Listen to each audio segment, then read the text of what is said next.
Okay, guys. So the Spurs won Game 3, or the Knicks blew Game 3, whichever way you want to look at it. But either way, we got ourselves a series now.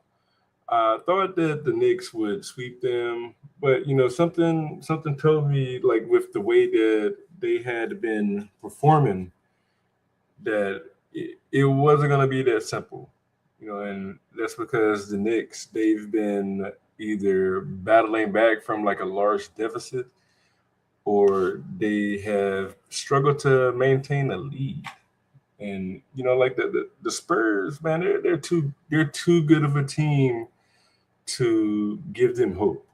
They're too good of a team to give them hope. So that, like, you gotta punish them, man. You gotta make them pay, right? You gotta go for the jugular here.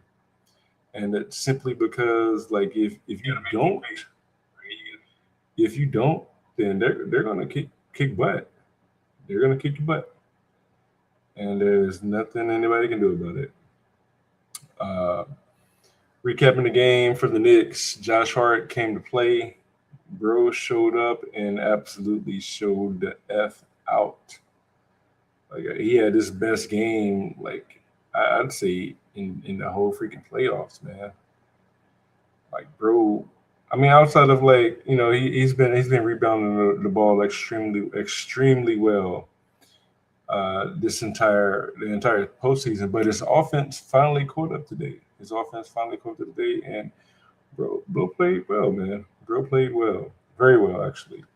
So kudos to Josh Hart. He had like three threes, and they were timely threes too. They weren't just like running down the court and firing up shots. They were, to stop a run, or to put. He kept him in the game early. He definitely kept him in the game early, because they were, boys, were bad.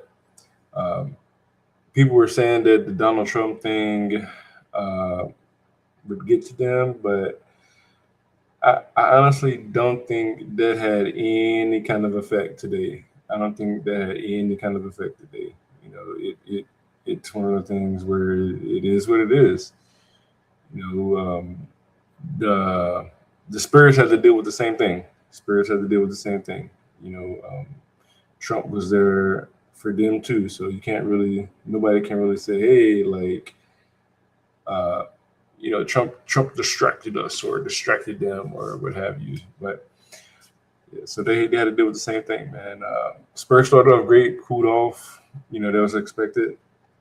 They jumped up to like a 11-point lead early in the game, and but they ended up cooling down, man. Carter Bryant looked like a rookie.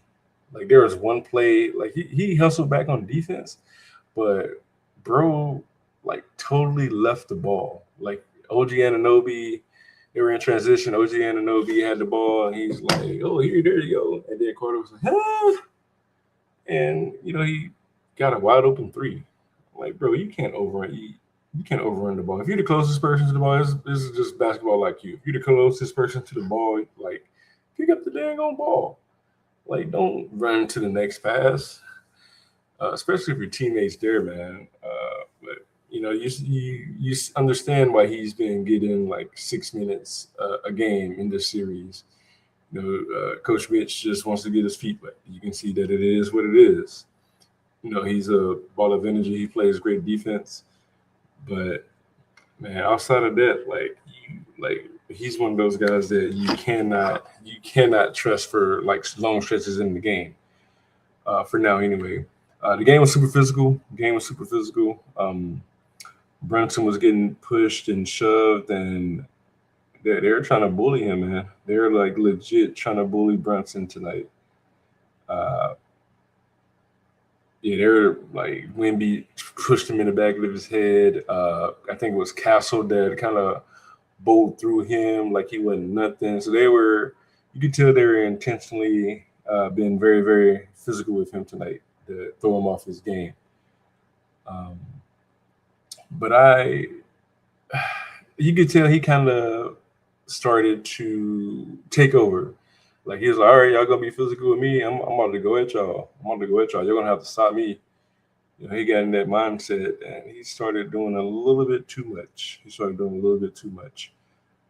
But you gotta give it to him. Spurs, they played pretty good defense on him. He was under 50% shooting. He was 11 out of 25 shooting.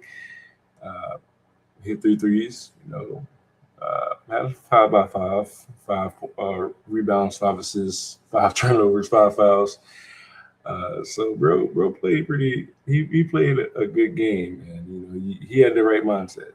Like, if you're gonna be physical with me, I'm gonna bust y'all's butt. I'm gonna bust your ass.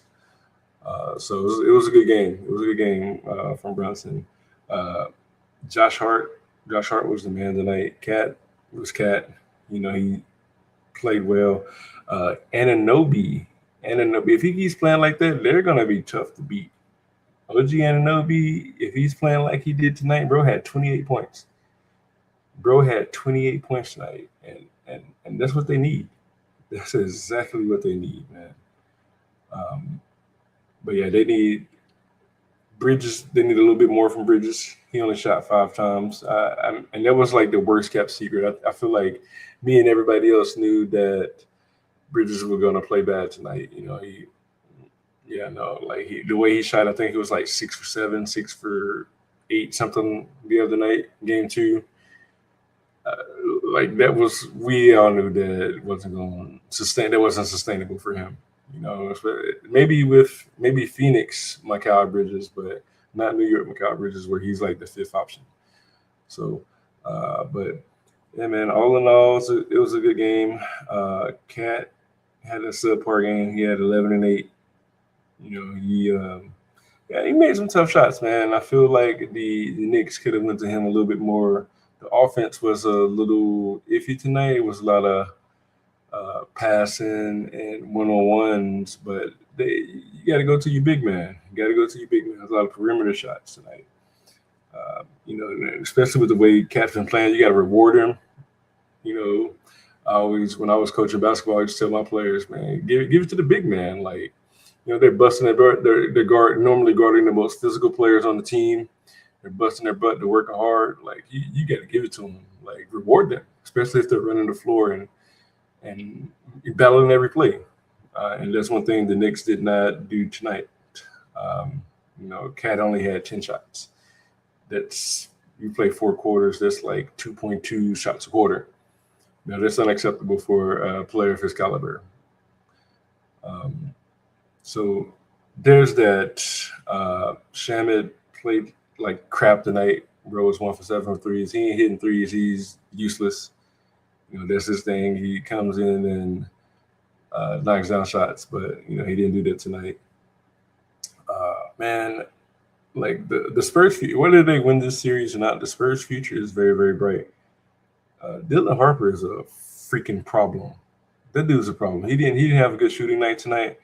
He was 5 out of 18, 1 out of 8 3-point range. But bro had 9 rebounds and 4 assists. He's gonna be a freaking problem, man. I can't wait I'm very excited to see him grow in the league and how he does moving forward. But looking forward to Game 4 on Wednesday. Knicks got to get this one at home if they want to win the series, because the way Wemby's playing and the way the rest of the team is playing, man. They get this one, it might be tough. For the Knicks. So, what do you guys think about Game 4 or Game 3? Let me know your thoughts in the comments. Did the Knicks blow it? Did the Spurs win it? Glass half full. But catch you guys on the next one. I'm out. Peace.